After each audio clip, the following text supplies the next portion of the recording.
Kembali lagi masih bersama aku di sini, tentunya masih di program acara Jaksa Menyapa ya. Kita masih membahas mengenai kenakalan remaja. Nah, tadi kita sudah membahas kenakalan remaja, salah satunya adalah tindak kekerasan ya, yaitu tawuran yang sering terjadi juga di Kabupaten Bekasi sendiri. Nah, yang kedua kita akan membahas mengenai bullying karena di sini Kejaksaan Negeri Kabupaten Bekasi itu ada program yaitu Jaksa Masuk Sekolah ya. Salah satunya adalah yang sering terdengar oleh kita adalah bullying ya. Kalau dulu itu apa ya disebutnya, bukan bullying sih sebenarnya, yang apa ngata-ngatain itu ya, ngata-ngatain ya. Biasanya disebutnya ngata-ngatain. Nah, kalau sekarang itu udah lebih gaul lagi bullying gitu. Nah, bullying itu kayak gimana sih, Pak?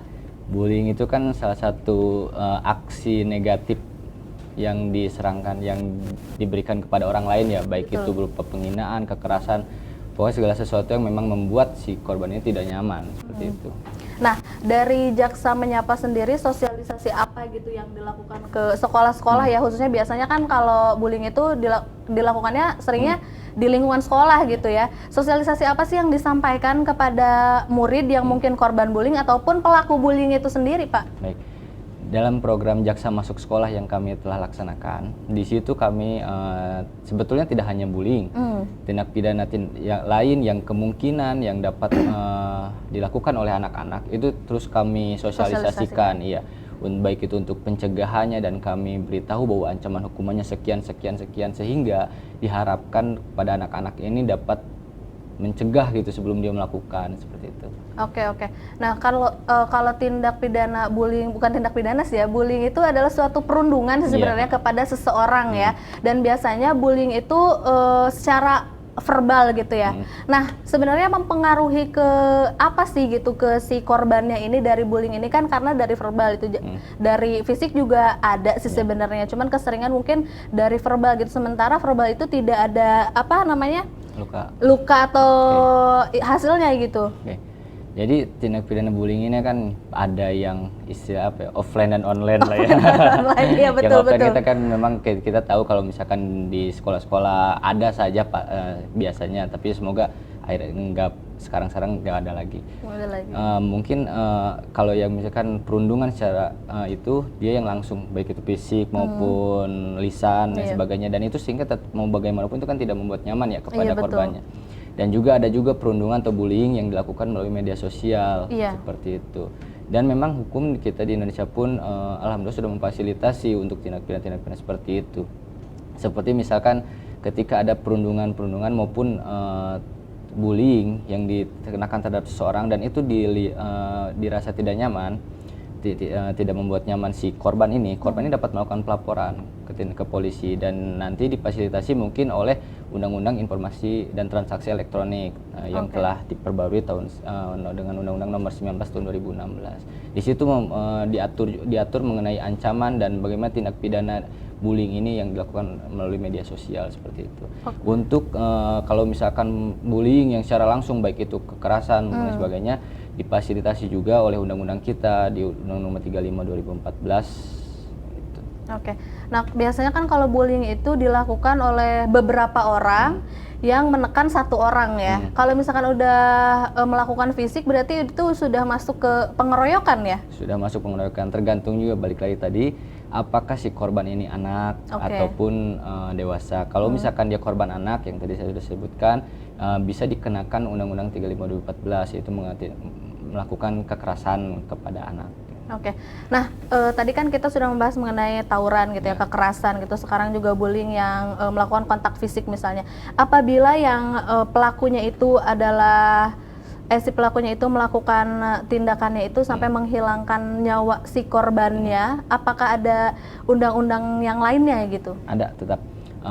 Ketika si korban ini anak, kita kenakan lagi Undang-Undang Nomor 35 2014 tentang perlindungan anak, yang sudah diperbaharui memang oleh Undang-Undang Nomor 19 tahun 2016. Kalau misalkan korban ini dewasa, kita kenakan juga pasal-pasal yang memuat tentang pembunuhan maupun pasal-pasal lain yang memang tercantum menghilangkan nyawa orang lain, seperti itu. Nah, sekarang kita akan beralih ke tadi kan tawuran udah, kekerasan, terus bullying juga. Nah, di sini untuk jaksa masuk sekolah ada nggak sih sosialisasi mengenai korupsi-korupsi kecil kayak gitu-gitu?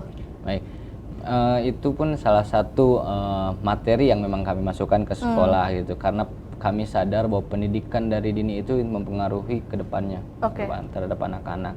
Kita pun beritahu bagaimana sih korupsi yang sudah dilakukan, yang bisa dilakukan oleh sekolah, pelajar-pelajar ataupun anak-anak, seperti titip absen, seperti itu kan, itu sudah salah satu contoh yang diharapkan ke depannya dapat berubah lebih baik gitu. Itu adalah korupsi-korupsi yang mereka anggap ya udah nggak apa-apa lah ya, padahal itu adalah asal mulanya ya. Jadi buat kalian jangan pernah kalian korupsi jam kos ya, jam kosong. Jam kosong. Terus juga kan jaksa sudah masuk ke sekolah, yaitu salah satunya kantin kejujuran ya, kantin kejujuran. Di situ juga kalian itu dituntut untuk melakukan hal yang jujur gitu ya. Jangan sampai kalian darmaji ya, dahar 5 mayar hiji. Ya termasuk korupsi juga nggak sih? Iya dong, itu kan salah satu yang diharapkan jangan sampai menjadi bibit gitu ke depannya, karena bagaimanapun kan nasib kita kan ada di anak-anak ya. Jadi dan melalui program itu pun kami sudah melakukan peresmian kantin kejujuran di beberapa sekolah di Kabupaten Bekasi ini. Di situ kita harapkan anak-anak dapat berperilaku jujur seperti itu, karena di situ kan ngambil sendiri, bayar sendiri. Betul. Tapi sampai sekarang masih berjalan. Masih berjalan. Masih berjalan ya, alhamdulillah. Tapi kan lagi libur ya. Mungkin nanti akan dilanjutkan akan dilanjutkan.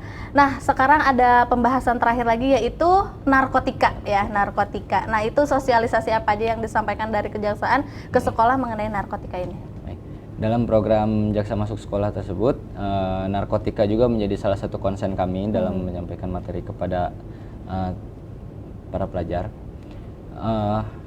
Kami tetap di situ kami menyampaikan faktor apa saja sih yang memang bisa menyebabkan gitu terjadi tindak pidana narkotika yang dilakukan oleh anak, terus juga bagaimana cara mencegahnya, dan lalu juga apa sih akibat hukumnya kalau misalkan para pelajar ini sampai melakukan tindak pidana narkotika ini gitu. Nah, tapi hukumannya itu apa sih sebenarnya untuk remaja yang memang sudah menjadi pengguna narkotika? Dari Undang-Undang Narkotika, kalau misalkan pasal yang sering memang dikenakan terhadap para pelaku tindak pidana narkotika, diantaranya pasal 112, yaitu dia menguasai narkotika. Ada golongan 1 bukan tanaman, ada juga yang bentuk tanaman. Itu 111 kalau misalnya bukan tanaman. 114-nya yang dia menjadi perantara, karena memang ada juga anak-anak yang sudah berani menjadi perantara jual beli narkotika. Betul. Nah, itu dia, itu bagaimana tuh? Nah, tapi balik lagi, untuk anak-anak ini kan memiliki spesial ya, memiliki keringanan lah dari pemerintah. Untuk hukuman anak-anak ini dipotong setengah maksimal ini dari hukuman orang dewasa.